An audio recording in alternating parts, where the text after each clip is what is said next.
Hoy tenemos con nosotros al padre Justo Lofeudo, sacerdote argentino, misionero de la Santísima Eucaristía. Él lleva años recorriendo el mundo con una misión particular: ayudar a establecer capillas de adoración eucarística perpetua, es decir, lugares donde el Santísimo esté expuesto día y noche, durante 24 horas, y siempre acompañado de adoradores voluntarios. Bienvenido, padre, y gracias por estar aquí con nosotros. Muchas gracias por invitarme. Hoy queremos hablar de las capillas de adoración perpetua y qué representa para el mundo de hoy el tener una capilla de adoración perpetua. Bueno, yo lo resumiría en una sola palabra, parece muy fuerte, muy grande, pero es así: salvación. Decía la Santa Madre Teresa de Calcuta: la adoración perpetua salvará al mundo. Salvación. El Papa Juan Pablo II, usted sabe que dijo: por la adoración el cristiano contribuye a la transformación radical del mundo y a la germinación del Evangelio. ¿Cómo contribuye la adoración exactamente a cambiar el mundo de hoy? Bueno, contribuye empezando por quien transforma al que adora. Es decir, la adoración es Dios te transforma cada vez que estás adorando. Cada adorador es transformado, pero esa transformación no se detiene ahí. Lo vemos, ¿no? El plan de salvación, ¿de dónde parte? De la persona.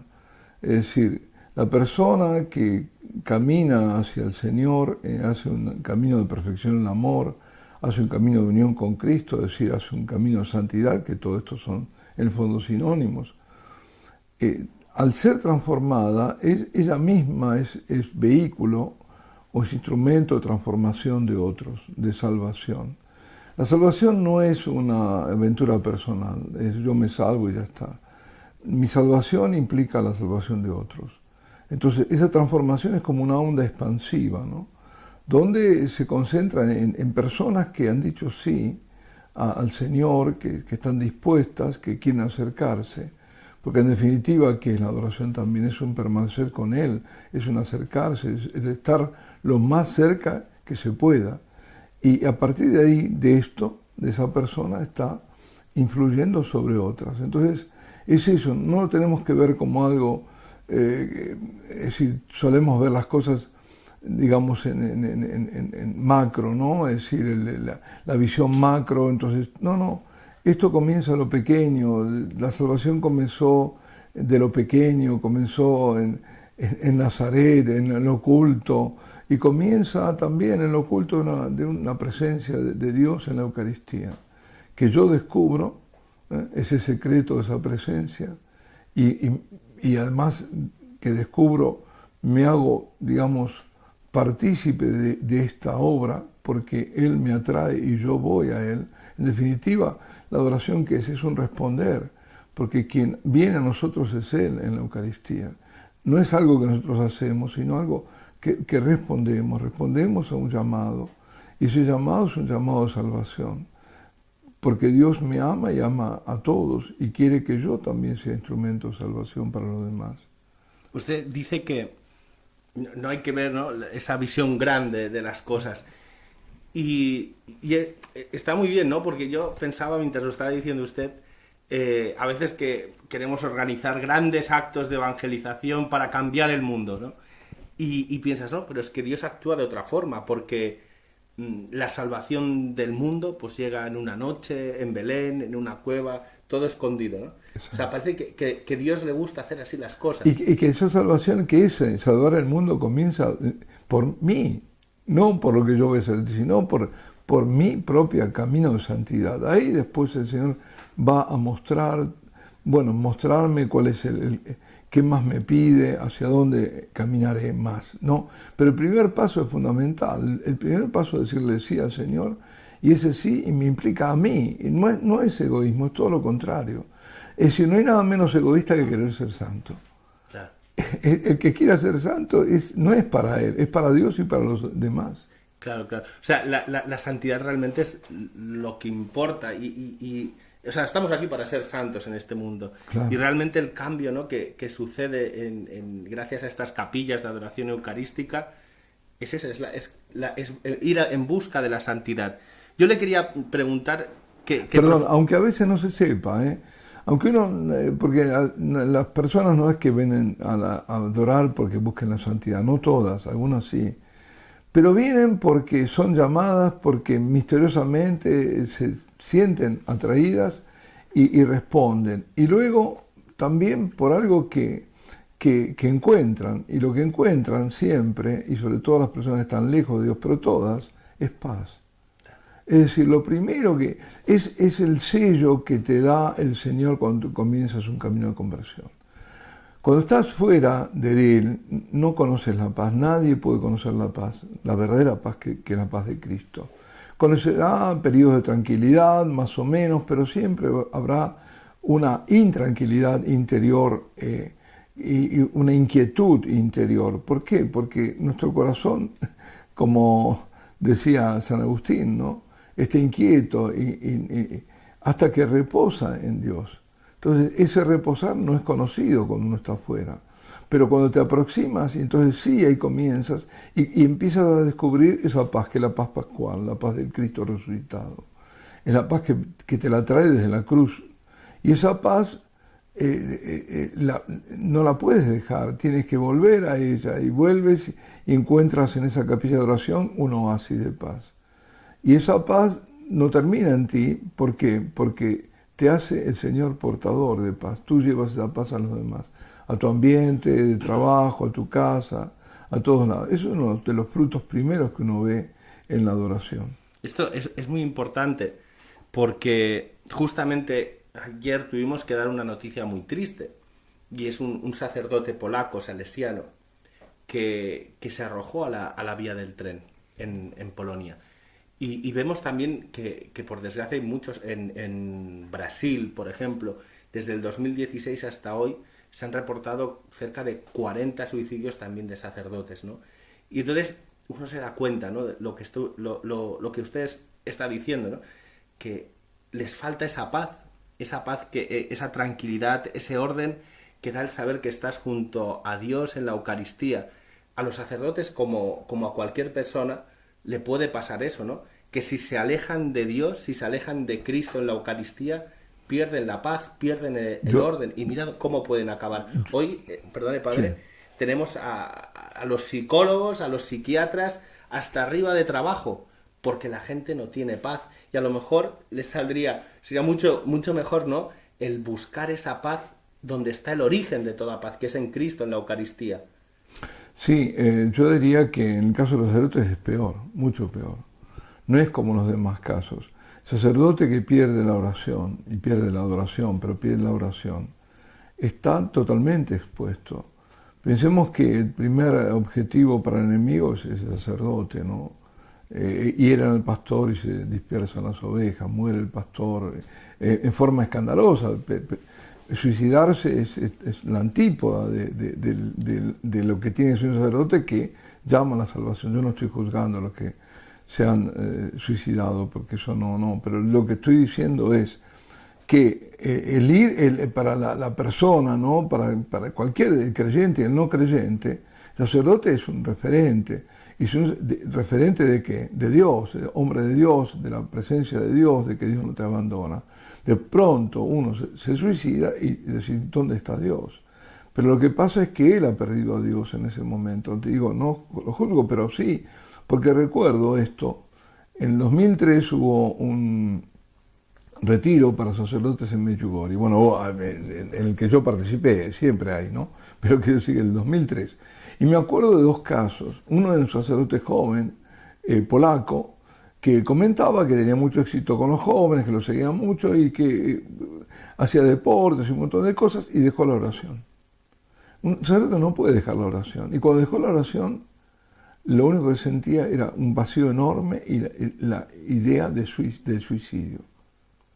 Y una chica lo salvó porque lo llevó a la Virgen y al final lo salvó. Y había otro, este era jovencito, y había otro irlandés, me acuerdo, de unos 50 años, que también él decía que él veía lo que podía haber sido terminado en tragedia por la falta de oración, y que y caminaba, ¿no? Y con un bastón y decía, hoy me suicido, hoy acabo con mi vida. Es decir, no se puede dar el lujo por modo de decir, ¿no? El correr el riesgo de perder la oración, porque es nuestro vínculo, nuestra conexión con Dios. Si yo me aparto perder la oración es perder el vínculo, perder mi diálogo, ir por otro camino. Y por otro camino, claro que ocurre esto. Y yo también me enteré de otro caso lamentable, porque también esto pasa, de alguien, un sacerdote, que durante muchos años enseñaba yoga. El yoga es contrario, no existe un yoga sin hinduismo, ni hinduismo sin yoga. Y lo mismo con el budismo, ¿no es cierto? Es decir, es ajeno totalmente, no es una gimnasia, no tiene nada que ver con eso. Es otra cosa. Y claro, lo llevó al suicidio. Estamos cambiando la espiritualidad católica por otras espiritualidades o directamente por nada, por la indiferencia, como el sacerdote que contaba. Pero me alegra pues también escuchar lo que decía usted antes, ¿no? Esa paz que transmiten estas capillas de adoración. Y es normal, porque es que allí está Cristo, ¿no? Está Cristo presente bajo las especies del pan y del vino. ¿Qué le pasa a una persona? ¿Qué cambios nota cuando empieza a ir a adoración eucarística, padre? Bueno, lo primero es eso, esa persona por ahí era irritable, menos irritable, porque el Señor la pacifica. Esa paz la impregna, no es una paz exterior, es una paz que va hacia adentro. No es un mero, bueno, que bien, aquí hay una serenidad. No, sí, lo hay, pero hay una presencia, ese es el tema. Y esa presencia irradia, es la presencia del Señor en la Eucaristía, que irradia gracias, y una de las gracias principales, o inmediata, es la paz. Porque la paz es un bien mesiánico, la paz es lo que el Señor te sella cuando comienzas un camino de conversión. La primera cosa que notas, si vienes de otras realidades. Entonces, esa persona empieza a ser transformada, se empieza a apaciguar, aunque ella no se dé cuenta, y empieza a ver las cosas de otro modo, porque empieza a tener una visión sobrenatural, empieza a tener luz. El Señor irradia no solo paz, irradia luz, irradia todo, la luz de la verdad, la luz del discernimiento, irradia amor. Empieza a ver a los otros con otros ojos. Es un proceso, algunos lo ven inmediatamente, algunos experimentan un cambio inmediato, absoluto. ¿Podría comentar un caso? Sí, por favor. Es el caso de una compatriota mía, se llama María, esta señora. Yo le he comentado esto en el Congreso Eucarístico Internacional en Budapest, porque me parece que es algo tan tremendo, nos indica tanto lo que es la adoración perpetua y el poder de esta presencia. Esta señora sufrió una tragedia enorme, porque perdió 2 hijos, porque hubo un asalto y lo decidieron gravemente, y luego tuvo que afrontar una operación porque decían que había posibilidad de salvarlos. Vende su casa, al final pierde la casa y pierde los hijos mueren. Una señora más bien pobre, con otros hijos, y bueno, se encuentra en una tragedia, imaginémonos, ¿no? Una gran depresión, una tristeza enorme, y se emplea como empleada doméstica.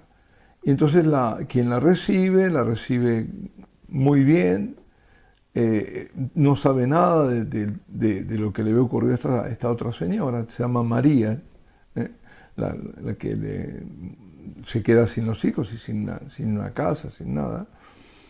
Y entonces le indica, ¿no? Le dice, mira, haz de cuenta que esta es tu casa, yo mucho tiempo paso fuera, tú te quedarás a cargo, le explica un montón de cosas y le da unas tareas para hacer y no la encuentra en ningún lado.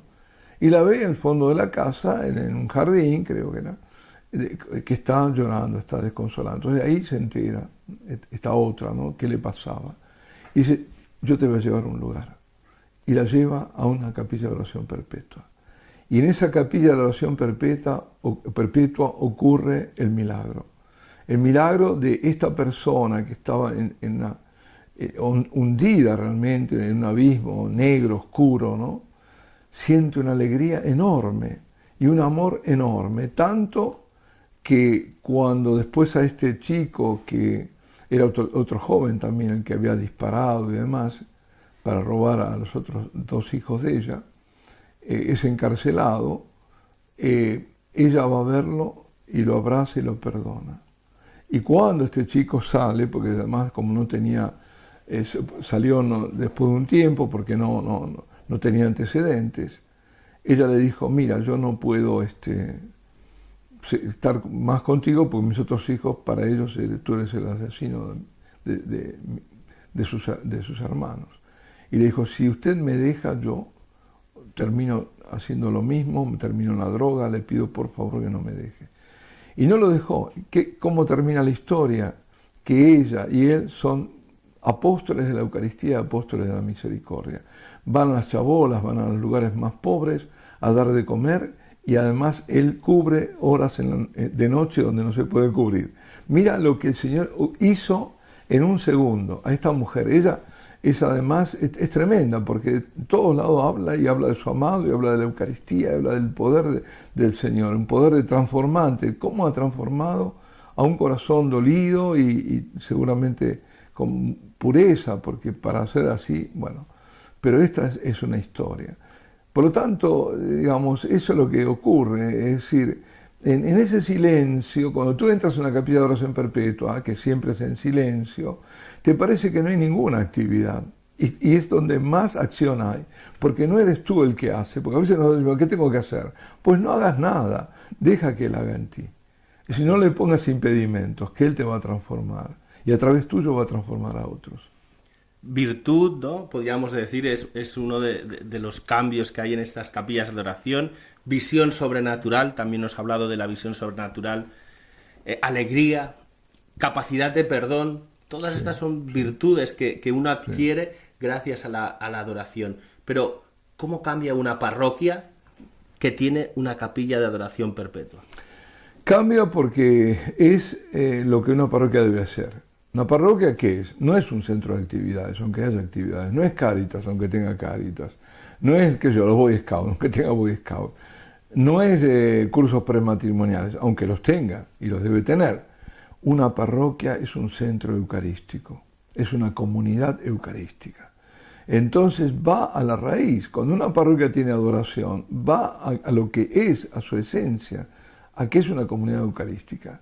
Todo parte de la Eucaristía y todo vuelve a la Eucaristía. El Concilio Vaticano II dice que la Eucaristía es la fuente y el culmen de la vida, de la vida espiritual de la Iglesia, y es la fuente y el culmen de la misión de la Iglesia. Es decir, todo parte del centro, que es la Eucaristía, para ir, ahora para usar un término que se está usando, ir a las periferias.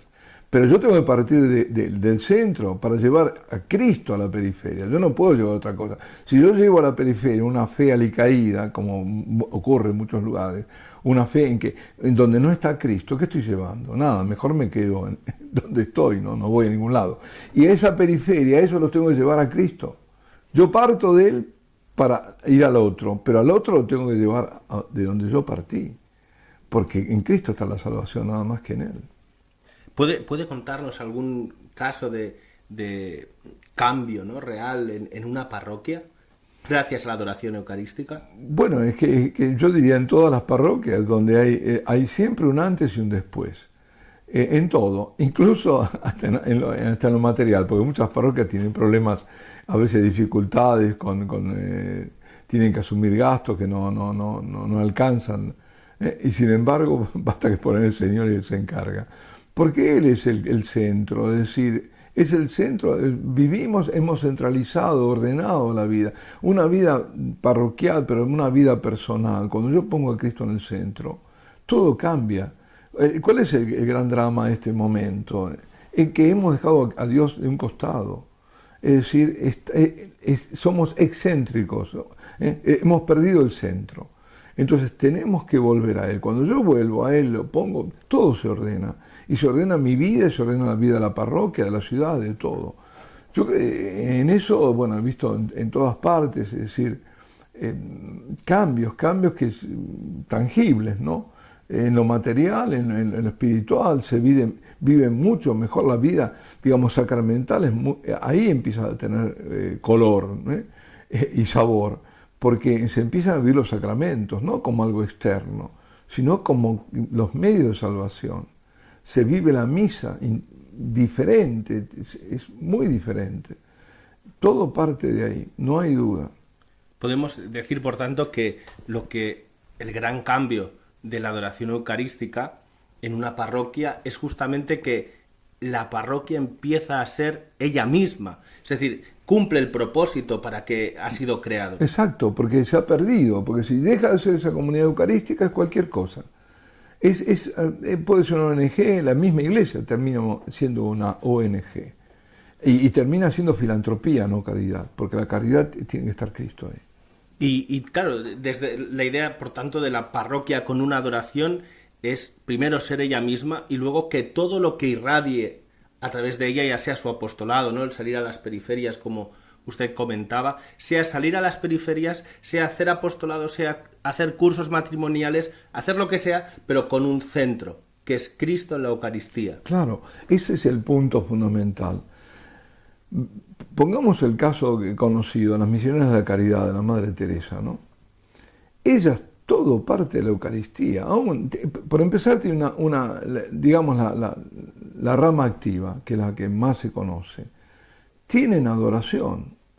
La Madre Teresa decía, nosotros las misioneras de la caridad, primero pasamos nuestra hora santa con el Señor en el Santísimo Sacramento, para luego pasar nuestra hora con Cristo en el pobre.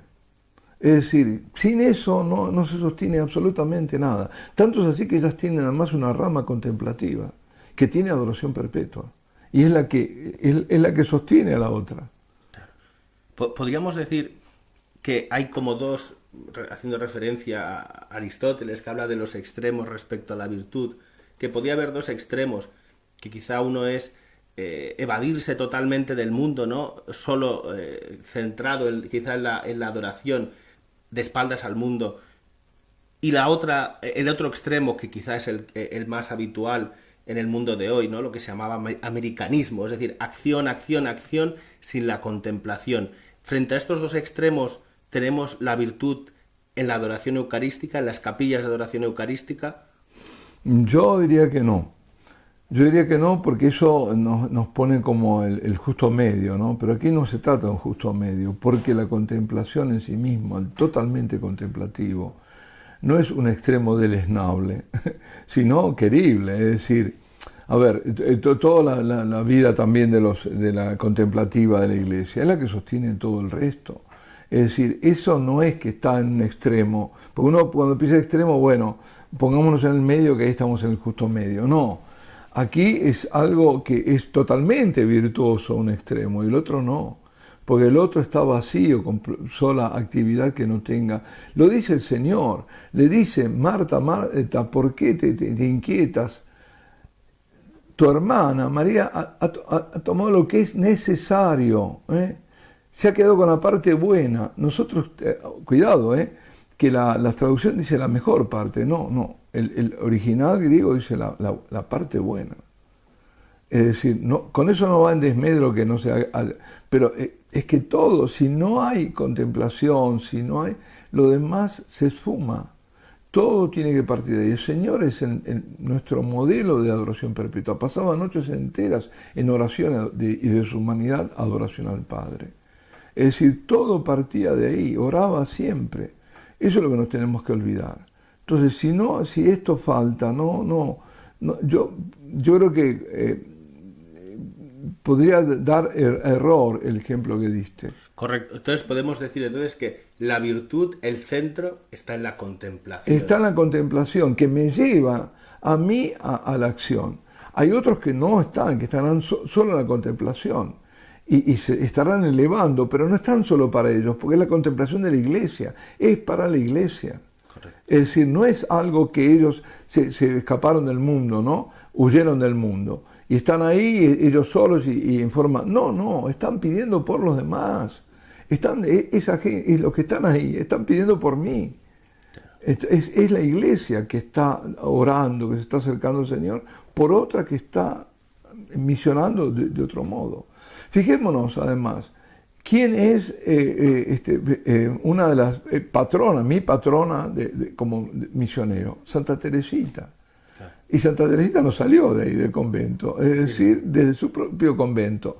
Alguien había dicho, Kierkegaard, nada menos que Kierkegaard, que era un protestante, pero genial, ¿no? Existencialista. Existencialista, pero además existencialista cristiano, ¿no? Un hombre maravilloso, incluso un filósofo y un místico al mismo tiempo. El padre Castellani era a mí también me encanta también. Y Kierkegaard dice, ¿dónde está el punto de Arquímedes, ¿no? De la palanca que mueve el mundo? Dice, está en una celda con un hombre que está ahí orando, contemplativo, en el silencio perdido. Quizá me gusta mucho esto que está diciendo porque, fíjense, todos los que nos están escuchando, cómo que nos pensamos, aquí yo, por ejemplo, he vertido una opinión, ¿no? Pensando que el centro era otra cosa y cómo nos damos cuenta que vivimos tan metidos dentro de estos errores mundanos que no nos damos cuenta de la verdad, que la mera contemplación, la mera adoración, ese comunicarnos, ¿no?, con el Dios que nos ama, es el fin de todo, es el bien absoluto. No hay que buscar otro justo medio, Él es el justo medio. Exacto, es Él. Está muy interesante, padre. Otra pregunta, hemos hablado de los cambios que se producen gracias a la adoración en el alma de una persona. Hemos hablado de los cambios que se pueden producir en una parroquia, que es importantísimo, es recuperar su centro, su esencia, ser ella misma. La pregunta ahora es, ¿cómo cambia la adoración eucarística mi ciudad? Bueno, tengo un ejemplo. En 2005 pusimos la adoración perpetua en Trieste. En Trieste es en el norte de Italia, ¿no? Ya en el confín con Eslovenia. Y Trieste era la ciudad de mayor número de suicidios de Italia y una de las mayores de Europa y del mundo, hasta el 2005. En 2005 pusimos la adoración perpetua, desde ese momento cayeron los suicidios. Yo me acuerdo que me mandó el párroco dos recortes de diarios triestinos diciendo que en este año han caído más de la mitad, no habíamos comenzado el primero del año, pero igual, más de la mitad de los suicidios. Y lo atribuían a la campaña psicológica. Pero resulta que campañas psicológicas hubo en los años anteriores. Lo que no había era la adoración perpetua. Eso no lo llegaron a detectar, pero sabemos que fue así. O sea, la adoración eucarística, por tanto, tiene efectos que podemos medir, que podemos cuantificar, tanto a nivel personal, parroquial, como de mi ciudad. Sí, a veces sí. Algo medimos, porque realmente habrá mucho más que no podemos medir. El Señor irradia desde... ¿Qué decía Charles de Foucault en el desierto? ¿Qué puedo hacer yo aquí? Nada. Estaba en el desierto, en Argelia, ¿no? Creo. Yo aquí no puedo hacer nada, pero él estaba en una ermita, tenía el Santísimo, dice, pero él sí, porque él de aquí irradia. Santa Faustina Kowalska tiene el diario, menciona creo 2 veces, visiones que tuvo. Y estas visiones eran que veía que desde el Santísimo Sacramento que estaba expuesto partían rayos de gracia y de misericordia. Y esos rayos, como los que ella veía en Jesús de la Divina Misericordia, ¿no? Esos rayos tocaban a ella, a las hermanas que estaban en adoración, pero iban mucho más allá. Y llegaban, alcanzaban personas que estaban lejos. Esto que vio ella que es la realidad. Es decir, el Señor toca a ti, te va a beneficiar a ti porque eres adorador, a tu entorno, porque pedirás por ellos, aunque no pidas por ellos, porque tú, como decíamos, irradiarás y llevarás gracias para él. Lo que decía Santo Tomás, ¿no? Contemplata alis tradere, ¿no? Es decir, llevar de lo que has contemplado a los demás, de lo que has recibido, llevarlo a los demás, lo llevas a los demás. Y eso tiene efecto. Pero además toca a otros que están fuera. Es decir, personas que están lejos de Dios y que no imaginaban entrar en una capilla de oración perpetua, por ejemplo. Lo digo porque tenemos muchos testimonios de personas que decían, yo esto no lo conocía y esta paz Y por eso insisto que siempre lo primero que dicen es la paz. Esta paz para mí era desconocida. ¿Quién no quiere la paz, no? Claro. Padre, parece que la adoración eucarística pues, tiene muchísimos bienes. Podemos decir que es el bien mismo, ¿verdad? Porque lleva al bien. El bien es Él, claro. Claro.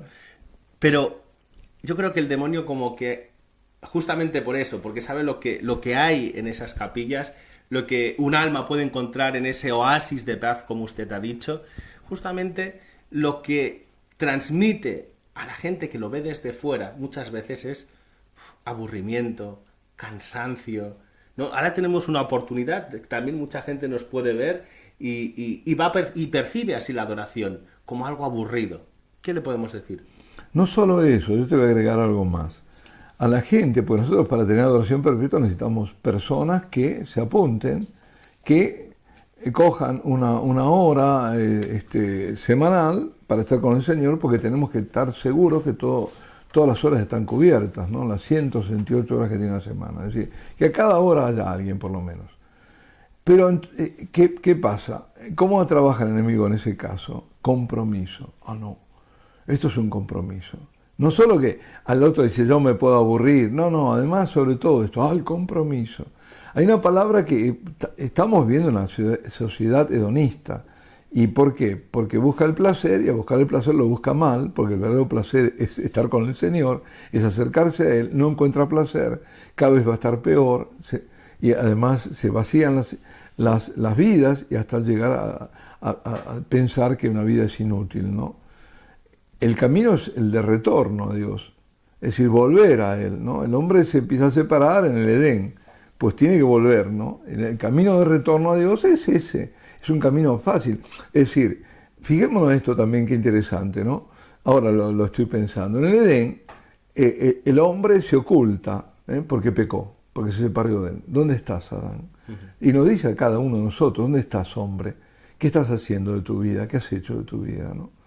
Y entonces, claro, yo hice algo que no está mal ante Dios y lo sé y me escapo, me oculto. Y el hombre así se va y es echado del Edén, pero llega el momento en que se oculta no es el hombre, sino Dios. Se oculta en un pedazo de pan, para llamarlo, para traerlo, para decir no temas, yo te salvo, es decir, tienes que volver a mí, es decir, tu vida va a tener sentido solamente así. Entonces, para buscar responder tu pregunta, aquellos que creen que es un compromiso, aquellos que creen que se van a aburrir, etc., lo único que le digo es, ven y verás, ¿no? Ven y verás. Natanael, ¿no? Sí. Y puedes venir algo bueno de Nazaret, ¿y qué le dice Felipe? Dice, ven y verás, haz tu experiencia, haz tu experiencia. Eso no quiere decir, por otro lado, que no haya momentos que estés con aridez, eso no. Porque si tú vas solamente para gratificarte, entonces estás de nuevo en ti mismo. No vas por el Señor, vas por ti. Me siento fenómeno, voy por eso. Entonces el Señor en esos momentos, primero te da regalitos, probablemente, pero después te da aridez. Entonces tú vas por Él, y esa aridez es muy importante porque es una oración de combate, adoración de combate. Había uno de estos discípulos que le dice al padre del desierto, le pregunta, más bien le da la inquietud que tiene, que se distrae. Y yo no me puedo concentrar, empiezo la oración y me empiezo a distraer y mi mente vaga, va por todos lados. Y el padre del desierto le dice que tu mente vaya por donde quiera, pero tú permaneces en la celda. Es decir, cuando a veces no puedes hacer otra cosa, lo único que haces es rezar con el cuerpo. Es decir, yo estoy ahí y yo soy, ¿no?, una unidad, alma-cuerpo, o alma, espíritu y cuerpo si quieres. Pero ahí estoy yo con mi voluntad porque sé que Él está ahí aunque yo no lo sienta. Y eso me va a transformar porque no importa que sienta o no sienta, no es cuestión de sentir, es cuestión de la acción que Él hace en mí. Muchas gracias, padre. Una afirmación del cardenal Cañizares decía que el mundo no lo cambian las revoluciones, sino que lo cambian los mártires y los adoradores. ¿Cómo puede contribuir la adoración, algo tan aparentemente tan sencillo, en cambiar el mundo? Es lo que decíamos antes, lo que venimos diciendo, ¿no?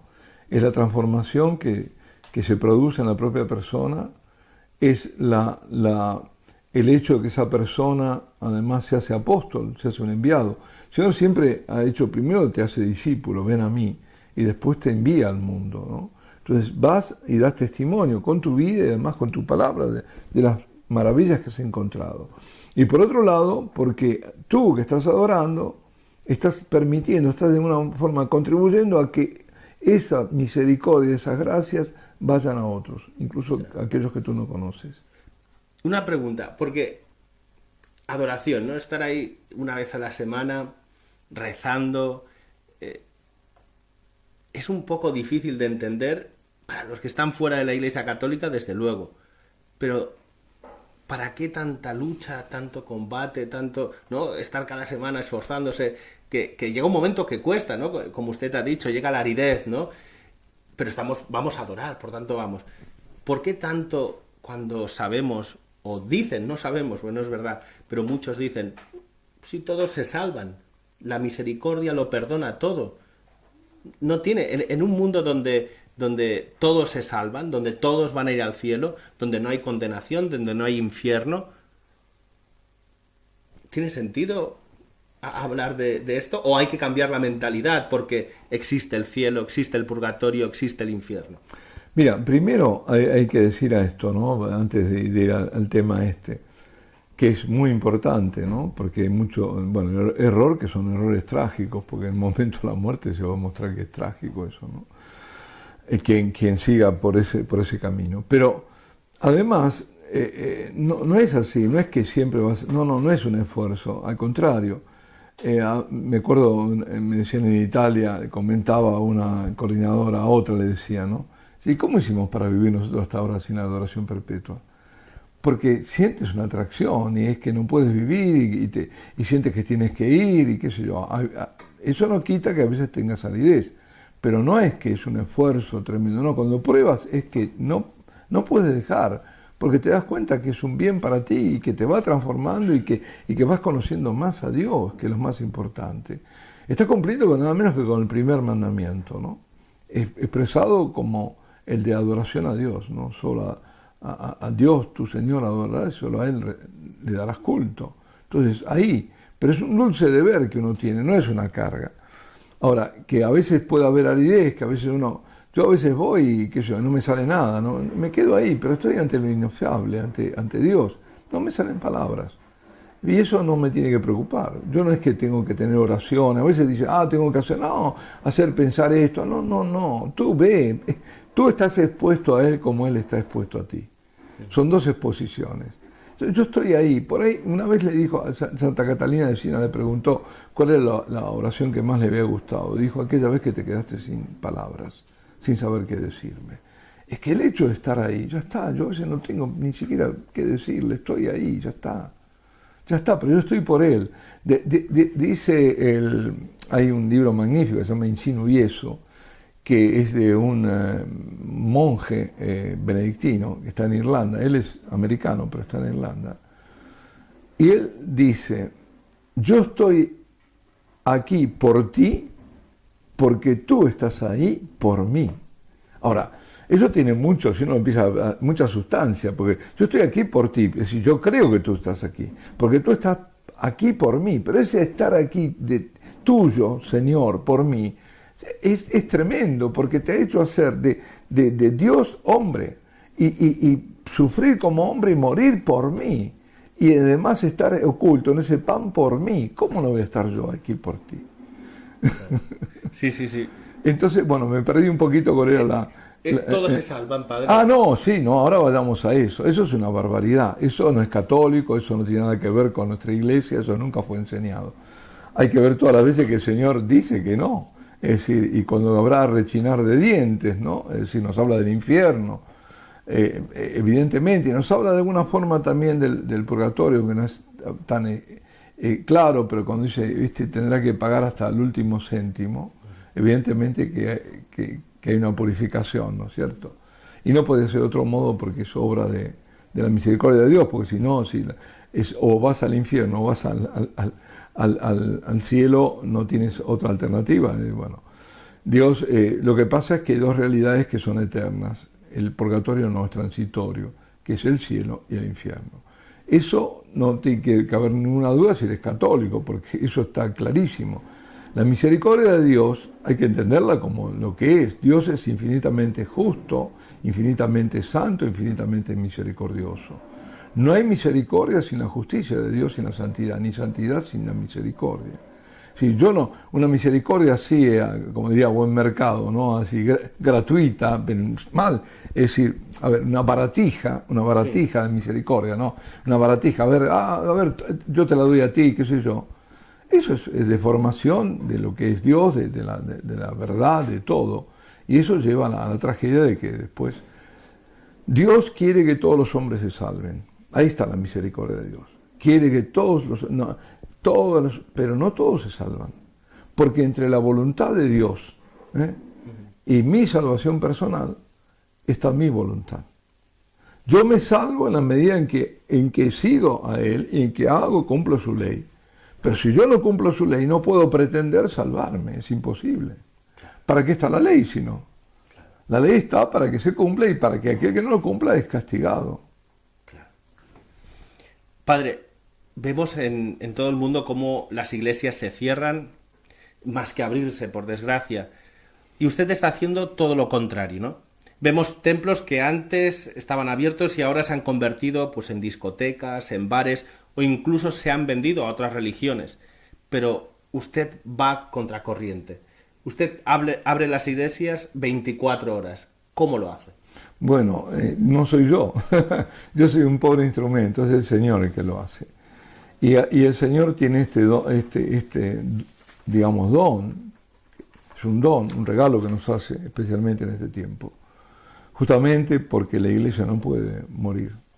El otro camino lleva a la extinción, ¿no? Ese camino que lleva a la extinción, lo que estamos viendo, lo que se está en el sínodo de Alemania, lo que se está proponiendo para el sínodo de la sinodalidad. Todas estas cosas llevan a la extinción, eso no es la iglesia, evidentemente, donde ahí no va a estar el Espíritu Santo.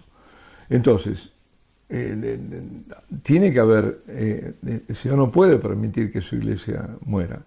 El Padre no puede permitir, en el medio está nada menos que el sacrificio de Cristo. Entonces, esta es la corriente de gracia que el Señor nos da en este tiempo, donde se ve la iglesia viva. Hay otras también, digamos, movimientos y demás, pero esto no es un movimiento, esto es mucho más. Porque a veces dice, movimiento, por empezar, de una devoción. No es una devoción más. Esto no es devoción más. Esto es fundamental. Aquí no es facultativo, no es optativo. Yo puedo o no puedo adorar. No, es el primer mandamiento, adorar a Dios. Entonces, esto es fundamental. Decía el propio cardenal Cañizares, una vez comentaba, que lo que más mueve en el mundo no son los movimientos que tiene la iglesia, que tiene tantos, es la adoración. Y fijémonos esto, yo hago un cálculo, ¿no? Un cálculo somero, porque realmente la estadística puede ser mucho más, pero tomemos un número muy conservador. 5.000 capillas de oración perpetua en el mundo. Seguro hay más, seguro, porque son números muy viejos. Pero tomémoslo por lo bajo. Tomemos 300 adoradores por capilla, que hay algunos que tienen muchísimo más, otras tienen 200, 300. Estamos hablando de 1,5 millones de personas que semanalmente visitan el Santísimo en el mundo. Pero por cada uno de estos que están inscritos, van 4 o 5 que no lo están. Porque la capilla es eso. Es decir, tú ves un montón de gente, a veces inscrito, que está inscrito está permitiendo que esos otros 4, 5 o más estén ahí. A veces que van 20 personas, depende de la hora, ¿no? Que la ves llena en la capilla, pero el que está permitido es este. Si este dejara de decir sí o no estuviera, ninguno de los demás puede ir. Eso también hay que entenderlo. Entonces, 4 o 5, estamos hablando de 6 millones, por lo menos, o más, de personas semanalmente que están visitando al Santísimo, en el silencio. Siempre me gusta mucho, me lo han escuchado hablar de este refrán italiano. Dice, hace más ruido, un árbol que cae, que un bosque que crece. Y el mal hace mucho ruido, es muy ruidoso. Por eso no hay que tenerle miedo a todo lo que vemos, un montón de cosas, un montón de terribles noticias y qué sé yo, incluso dentro del ámbito, digamos, católico, cristiano, te dan datos y que viene esto y que, bueno, vendrá, no vendrá, no sé. A mí no me preocupa, lo que me preocupa es estar cerca de Dios, ¿no? Y en cambio, este es el bosque que está creciendo silencioso, en el silencio de la adoración. Y así obra el Señor, ¿no? Usted ha hecho referencia ahora, ¿no? Esto no es un movimiento, hay muchos movimientos, ha mencionado lo que ha dicho el cardenal Cañizares, ¿no? Que ¿no? Lo que da vida es la adoración eucarística. Podríamos decir entonces que el alma de todos los demás movimientos, el alma de todos los apostolados, tiene que ser la adoración eucarística. Es decir, a lo mejor resulta que uno ha empezado un apostolado y no le funciona y no tira adelante. A lo mejor es que le falta el alma a ese apostolado, es decir, le falta la adoración eucarística. Le falta la Eucaristía. De nuevo, vamos a lo que decía el Concilio Vaticano II. Es la fuente y el culmen de la misión de la Iglesia, la fuente y el culmen de la vida espiritual de la Iglesia. La Eucaristía celebrada y contemplada, es decir, yo no querría solamente reducirlo a esta adoración de la que hablamos, la adoración perpetua, que es el culmen de la adoración, sino también la Eucaristía celebrada, porque no nos olvidemos, la Santa Misa es un culto de adoración. De ahí parte todo. Entonces, le está faltando a la misa, le está faltando... No se puede ir a tontas y locas, hay que partir de ahí. Ahí está la Eucaristía, celebrada y contemplada. Sí. Padre, hoy no sé si estaría de acuerdo, podríamos hablar de una crisis sacerdotal, de identidad sacerdotal, una crisis dogmática. La gente no sabe muchas veces los católicos en qué creen. Crisis sacramental o litúrgica y también una crisis moral, porque no tenemos claro lo que está bien y lo que está mal. ¿Piensa usted que la adoración eucarística puede poner freno a esta crisis en la Iglesia? O dicho de otra forma, ¿la adoración eucarística puede frenar la apostasía que estamos viviendo hoy en la Iglesia? Sí, porque es la corriente inversa. La apostasía, que es la rebelión contra Dios. Y la única sanación es adorar a Dios. Es así. Es tan simple como eso. Porque todo eso que tú has dicho, efectivamente, se resume en la apostasía. Es decir, uno de los signos de este tiempo es la gran apostasía, que tiene sus variantes espirituales, morales, todas las que quieras. Pero crisis sacerdotal, todo. Pero eso es apostasía. Y esa apostasía lo hemos visto. Durante el confinamiento se cierran las iglesias. Se cierran las iglesias. Se toma a la Eucaristía como posible vehículo de contagio. Es una blasfemia eso. ¿Cómo? El Señor te va a llamar a celebrar la misa para contagiarte.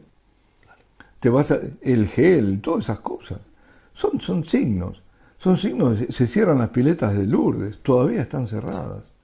Entonces, si esto no es apostasía, ¿qué es? Entonces, ¿cómo se vuelve a la verdad de que sin Dios no podemos vivir y lo que dice Él, sin mí nada podréis? Fijémonos, bueno, ahí tenemos Juan 15, ¿no? Donde dice que Él es la vid y nosotros los sarmientos, y permaneced en mí y yo en vosotros, el que permanece en mí produce muchos frutos, porque sin mí no podéis hacer nada. La imagen perfecta, yo diría, de la adoración es esa. Él es ahí, la vid que nos está nutriendo a nosotros, que somos los sarmientos que estamos ahí agrapados a Él, metidos ahí, y que recibimos toda esa linfa vital, las gracias para salir. Pero sin Él, si esto no está, nada podemos hacer. Se corta el sarmiento, se seca y hay que quemarlo. Hemos hablado aquí ahora de eso, ¿no? De la crisis dogmática.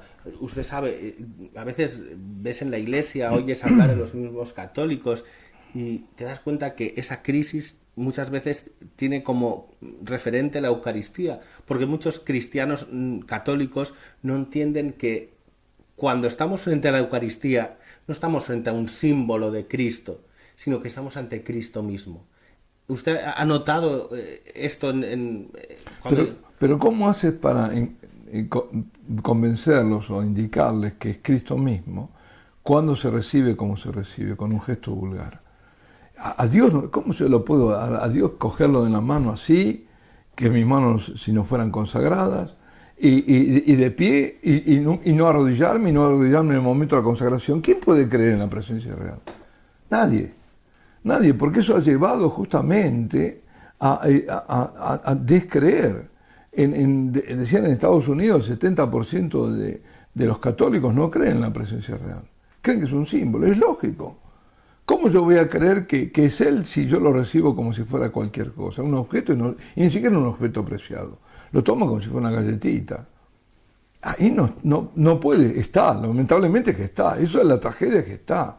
Esos son los grandes sacrilegios que están cometiendo. Pero es como si no estuviera. Es ningunearlo, no sé, es eso. Entonces es lógico que crean en que es un símbolo. Lamentablemente, pues se ha llevado eso, han quitado reclinatorios, todo. Si a uno le piden a un sacerdote, si lo hace a regañadientes. A regañadientes. Y algunos se arrodillan y le dicen, levántate. ¿Cómo? Es decir, ¿dónde? Ahí está la tragedia. Que hermanos sacerdotes que han dejado de creer. Y están llevando a la gente a dejar de creer. Y eso es la tragedia. Entonces, ahí, claro, ¿cómo va a creer? Es imposible.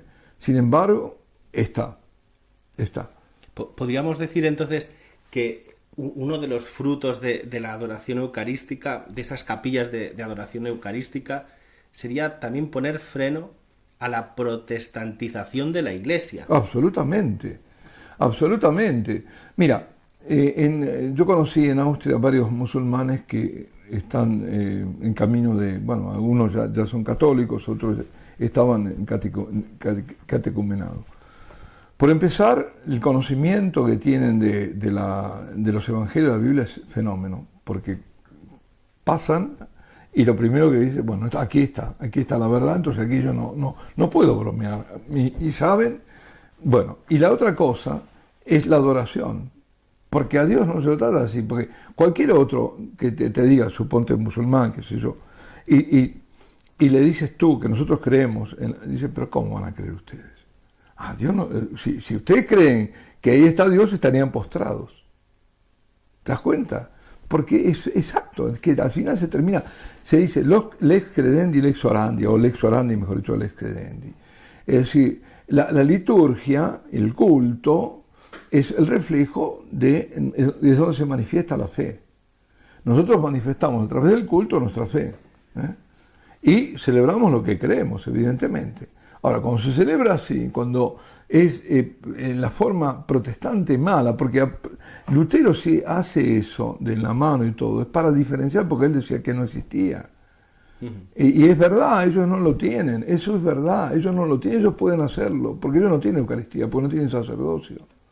Pero nosotros sí. La tragedia es querer asimilarse a algo que es erróneo, totalmente, falso, engañoso, bueno, real, que no lo tienen, pero digamos engañoso. La trampa es caer en eso, en que yo hago lo mismo que el otro, pero resulta que yo tengo la verdad, y él no la tiene. Claro. Usted ha dicho unas cosas que me han llevado a pensar ahora mismo que a lo mejor le estamos dando poca importancia que la tiene a lo exterior. Quiero recordar que fue el cardenal Ratzinger en El espíritu de la liturgia, que decía algo así, no lo voy a decir textual porque no lo recuerdo, ¿verdad? Pero decía que cuando una comunidad católica ha olvidado el gesto de arrodillarse, está muerta. Está muerta. Y eso se comprueba. Lo ves, yo los veo muertos cuando no se arrodillan, cuando no quieren arrodillarse, cuando tú les dices, ahora es el momento de la consagración, bueno, hay que arrodillarse, porque se hace presente el Señor. Nada, está muerta, y lo peor es que están, bueno, quizás objetivamente están cometiendo sacrilegio, porque es muy probable que no estén en estado de gracia recibiendo la comunión. Padre, uno de los mártires de Abitinia dijo cuando le interrogaban, sine dominico non possumus, sin el domingo no podemos. ¿Cree que los mártires y confesores de nuestros tiempos dirán, sin la adoración no podemos? Bueno, si es un mártir seguro que lo dirá. Sí. Si es un mártir, sí. Si es un mártir, sí, porque muere por la fe y entonces quiere que sí que cree. Si no, es una víctima, no es un mártir. Usted, los santos, por tanto, de los tiempos... Todos los santos han sido eucarísticos, no hay ningún santo que no. Unos más o menos, pero todos. Pero un signo, podríamos decir, de estos tiempos es junto con el corazón inmaculado de María, ¿no? Haciendo referencia al sueño de San Juan Bosco. Naturalmente siempre ha habido devoción a la Virgen María, siempre ha habido devoción a la Eucaristía, pero parece que hoy son dos símbolos, ¿no? Distintivos. Distintivos de Totalmente, porque aquí se juega todo en la verdad, en la esencia de la verdad, ¿no? Y la verdad está en que Dios se hizo hombre, murió por nosotros y se ha quedado con nosotros en la Eucaristía, es el Emmanuel eucarístico, ¿no? Y por otro lado, nos ha sido develado siempre, pero cada vez más, ¿quién es María? El misterio de María a través de los siglos hasta llegar ahora. Desde el comienzo hubo siempre devoción mariana, eso siempre. Pero ahora, ¿no? Es la corredentora, ella no es solo la Madre de Cristo, es aquella que fue creada, que es inmaculada, entre estos dos misterios, ¿no? Que son dogmas, que es la Inmaculada Concepción y la Asunción de María, son dos privilegios que tuvo, pero en el medio está todo el mérito de María. Es decir, esto le fue dado, ¿no? De ser inmaculada, en previsión, pero luego está todo el mérito de ella, y todo ese mérito que es acompañar al Hijo en su obra de salvación que culmina en la cruz. Padre, ¿cómo nos mira Jesús en la Eucaristía? Con amor, con muchísimo amor, con mucha ternura, con mucha misericordia, muchísima, infinita diría. ¿Hay algún proyecto de una próxima capilla de adoración eucarística aquí en la provincia de Barcelona? Sí, estamos en eso. Estamos para la comarca del Maresma, ¿no? Es en Vilasar, hemos elegido Vilasar de Mar, la iglesia de San Joan, y ahí en la cripta de la iglesia tener la capilla de oración perpetua. En este momento estamos al 80% de las horas cubiertas, nos falta todavía ese 20% más, ¿no? O sea, tenemos que la próxima capilla de adoración eucarística aquí en España, puede ser en la provincia de Barcelona, en la comarca del Maresma, en el pueblo de Vilasar de Mar. Sí. Y en la parroquia de San Joan. Exacto. Y tenemos ya el 80%. Pero no es parroquial, es de toda la comarca. Sí. Vale, la capilla está Sí. en la parroquia, Exacto. pero abarca a toda la gente de la por comarca del Maresma. Por eso he ido a muchas iglesias, sí. O sea, aquí, por ejemplo, irá gente de Mataró, de Argentona, de Cabrera, O sea, estos tenemos que hacer, por tanto... de Premiá. De Premiá tenemos que hacer un llamado porque queda falta un 20% Sí. de horas por cubrir, es muy poco. Es muy poco, sí. Y tenemos que intentar cubrir esas horas, pero también es importante que no pasa nada si una capilla está con un 50% más de lo necesario. Mejor. Claro, eso indica bueno, pues que Qué buena respuesta. Que hay buena respuesta y asegura que pues a veces en meses de verano que la gente sale, que tal, Sí, no sé qué, sí. pues que esas horas van a estar cubiertas. Así que es importante, hemos escuchado las maravillas de la adoración eucarística en nuestra vida, las maravillas de la adoración eucarística en nuestras parroquias, en nuestras familias, sin duda también, y tenemos aquí ahora una misión. La misión es conseguir que la parroquia de San Joan, esa capilla de adoración eucarística comarcal para toda la comarca del Maresma, se llene de adoradores voluntarios, de personas ¿cuál es el compromiso de un adorador en la capilla de Vilasar de Mar? Compromiso, como te decía, es una palabra que no me gusta. Porque yo digo, es regalarse, ¿no? Que se regalen una hora. Es una hora semanal, es decir, todas las semanas una determinada hora, un determinado día, ¿no? Por ejemplo, yo elijo, el jueves a las 3 de la tarde. Quiere decir que todos los jueves a las 3 de la tarde voy ahí, a esa cripta, para estar con el Señor. Me regalo ese tiempo, invierto el tiempo. Estamos en Cataluña y en Cataluña se entiende muy bien, ¿no? Sí. En vez de gastarlo, porque el tiempo se gasta y el tiempo que se gasta no vuelve, yo lo invierto. Lo invierto para este tiempo que todavía me queda vivir y para la eternidad. Esa es una rentabilidad del 100 por 1. Exacto, infinita. Muy bien. Pero es eso. Ahora, ¿qué pasa? Porque la primera que dice, bueno, ¿qué pasa cuando no puedo ir? Bueno, en todas partes ocurre que la gente se va de vacaciones, que a veces no puede ir, que tiene algún compromiso, como que sea, tiene que ir al dentista, tiene que bueno. En ese caso que no se aflijan, porque ya explicaremos, hay mecanismos de sustitución. ¿Quién cubre esa hora? Lo importante es decirle sí al Señor, sin miedo. ¿Miedo a qué? Al contrario. El miedo es perder esto, es dejar pasar este don que Él tiene y que pase y que no produzca ningún fruto. Él quiere plantar su tienda aquí. Será la 10ª capilla de oración perpetua en Cataluña y la número 72 en España. Esto me hace recordar, porque que en estos tiempos, ¿verdad?, podamos ver que en Cataluña, que es una de las regiones de España pues más descristianizadas, ¿verdad?, pero me hace recordar la profecía, no sé si usted la conoce, seguro que sí, de San Vicente Ferrer sobre Cataluña, que justamente la dijo, no sé si conoce también la historia, ¿no?, que San Vicente Ferrer entraba en Barcelona, en el Portal del Ángel, y allí se le apareció el ángel protector de la ciudad, ¿no? Y poquito antes de eso, San Vicente Ferrer dijo esto, ¿no?, que Cataluña sería defendería fuertemente la fe, ¿no? Estaría muy arraigada a la fe católica siempre. Y es sorprendente, ¿no?, como en estos tiempos, ya digo, una de las zonas más descristianizadas, pero a pesar de eso hay 10 capillas de adoración. Ahora hay 9. Las últimas, fíjate dónde son, Manresa y Gerona. Pues 10 capillas de adoración perpetua en Cataluña.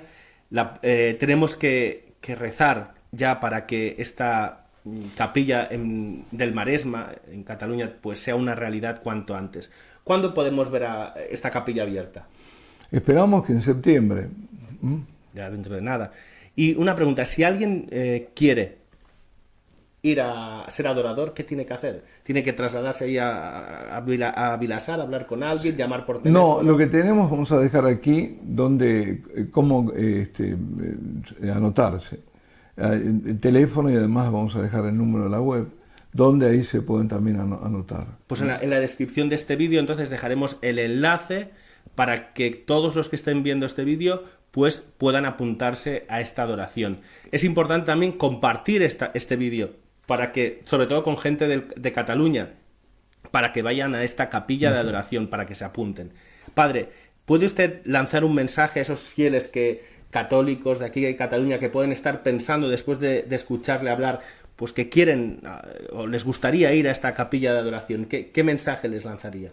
El mensaje es que no dejen perder esta oportunidad y recordar las palabras del Papa, de ese Papa Santo Juan Pablo II, cuando dijo: no temáis, abridle las puertas a Cristo, abridle de par en par. No temamos en abrir las puertas de nuestro corazón al Señor, porque va a ser para el bien de todos. No dejar pasar esta oportunidad.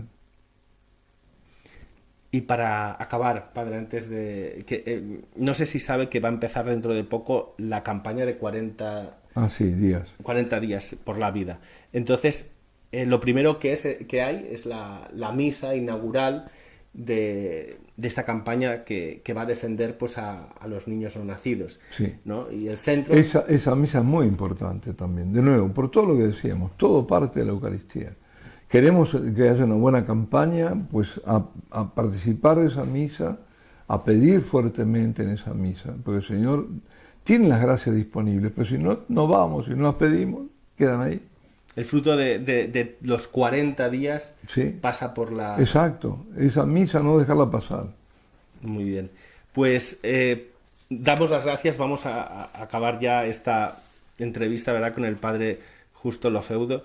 Le agradecemos que haya estado aquí con la familia de Tectón Y antes de despedirnos, Padre, me gustaría pedirle, pues, si quiere dirigir unas palabras finales y si nos pudiera dar su bendición. Sí, muy bien. Yo ante todo os agradezco y pido además para que este apostolado que tenéis, que sea siempre fecundo, cada vez más fecundo, porque realmente llega. Y a todos, esta bendición va para todos, todos los que ven, todos los que están participando aquí.